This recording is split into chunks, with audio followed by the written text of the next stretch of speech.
Mr. President, good afternoon. Kirill Bajanov, 4th channel, Yekaterinburg Regional TV. Oh, you're dressed up, you're groomed, you're getting ready to go to the registry office and get married. Yes, indeed. And this is not accidental that I have this sign, this placard. I know that my girlfriend is watching this direct line. Olga, will you marry me? Please marry me. I propose to you. Mr. President, so we would be so glad to see you at our wedding ceremony. I can see a placard saying I want to get married. So it's going to be a different topic, I think. Mr. President, good afternoon. Kirill Bajanov, 4th channel, Yekaterinburg Regional TV. Oh, you're dressed up, you're groomed, you're getting ready to go to the registry office and get married. Yes, indeed. And this is not accidental that I have this sign, this placard. I know that my girlfriend is watching this direct line. Olga, will you marry me? Please marry me. I propose to you. I propose to you, darling. It all happened here. So, Mr. President, so we would be so glad to see you at our wedding ceremony. And now my question is, Mr. President, it's not accidental that I have this placard, this plaque. I will not ask about public utilities or anything else. I'm after support measures for young families.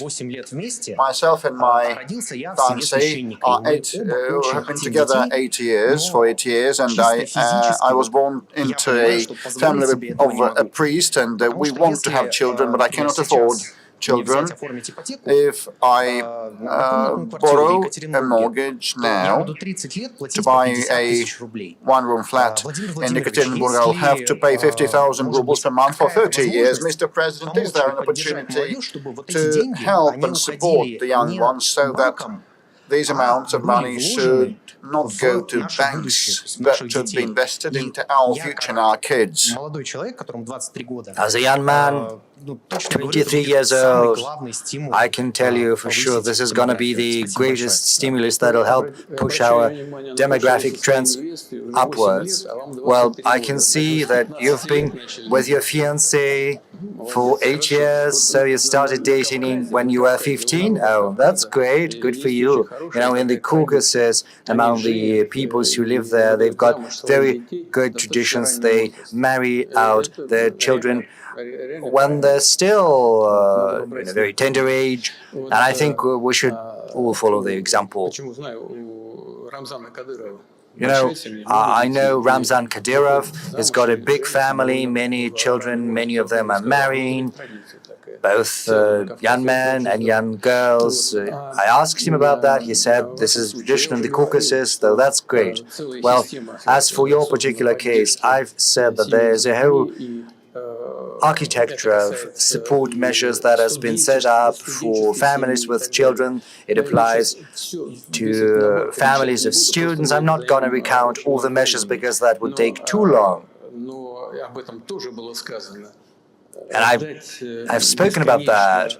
And it's impossible, you know, to wait ad infinitum for material conditions to improve, for you to get education. Well, you can wait forever. It's best not to postpone for too long having children, because this is part of our life, and we've got to go through this life because, you know, giving birth to new generations, and I think you're also a believer, so I would tell you that this is probably the mission entrusted to us by God. And we'll certainly keep up these support measures despite certain tensions related to the need to rebalance the budget. We have still managed to allocate money for family mortgage. And you know, there are some places, some spots across the country where the mortgage can be drawn out not at 6% but 2%. And when you are together with someone you love, it does not mean where you live. It's not going to be, just a small hut. It's got to be a small apartment or a bigger apartment, but in a region where the interest payments on the mortgage are 2%, not 6%. You've got to have a look at all of that. What does your fiancée do? She's studying third year, and I'm graduating from the journalism department.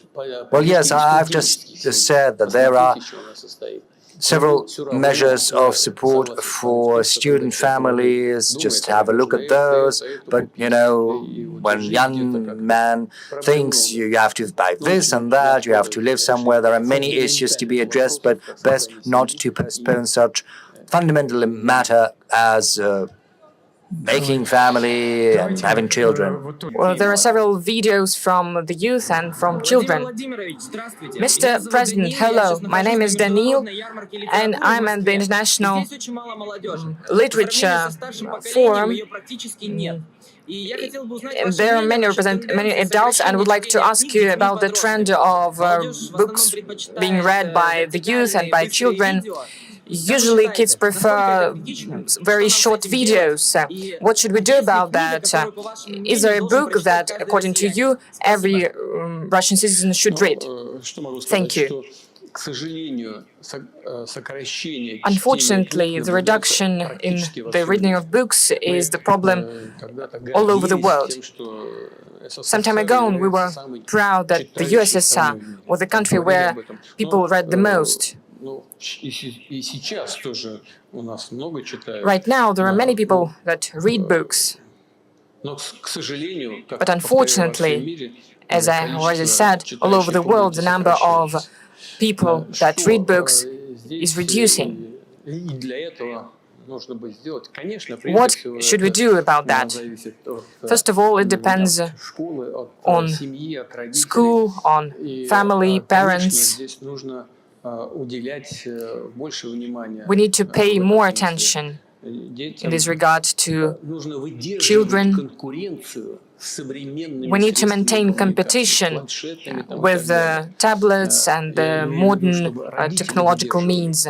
I'm speaking about parents and maintaining this competition with this technological means.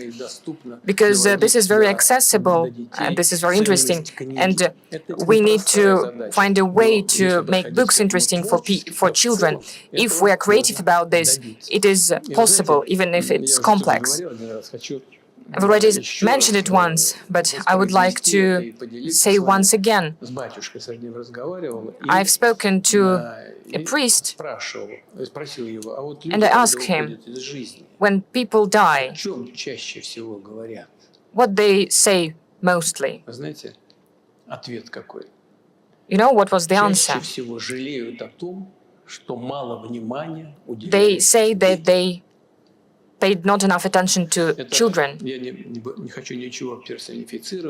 I don't want to personify anything. It's nothing specific. This is not a secret. But this was the overall message, and regards everything: education,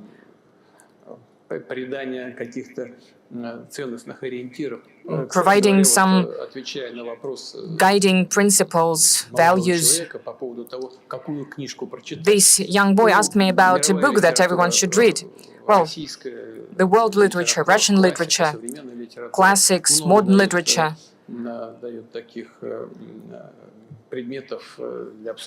There are many topics to be discussed that are very useful. But the main thing is that the book should create the conscience, the idea of the world.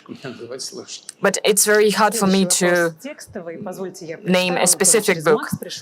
Another question that we received through Max from Neatulina Diana. What are your working hours? What is the plate of your car? Actually, I don't know if there is a plate Actually, I just take it and go somewhere. As for the working hours, well,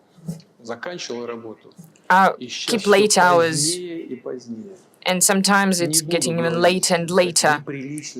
Well, I'm not going to say because it is the violation of our labor code, and this is not correct. It's you need to be fit, you need to go to bed on time, and I call everyone to such a regime of work.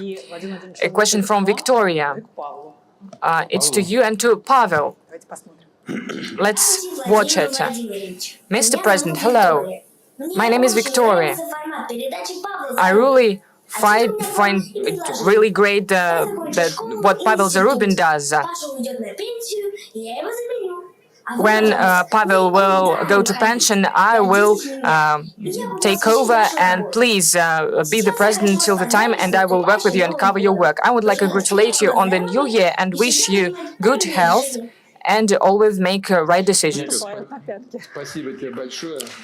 Victoria, thank you very much. I congratulate you on New Year as well, and I wish you all the best, success in school, and wish you reliable friends by your side. Well, let's keep Pavel for some time. He's quite a young man. I'll ask Pavel, I'm sure he will agree, to take you for training. I'm sure he can do a lot of good things.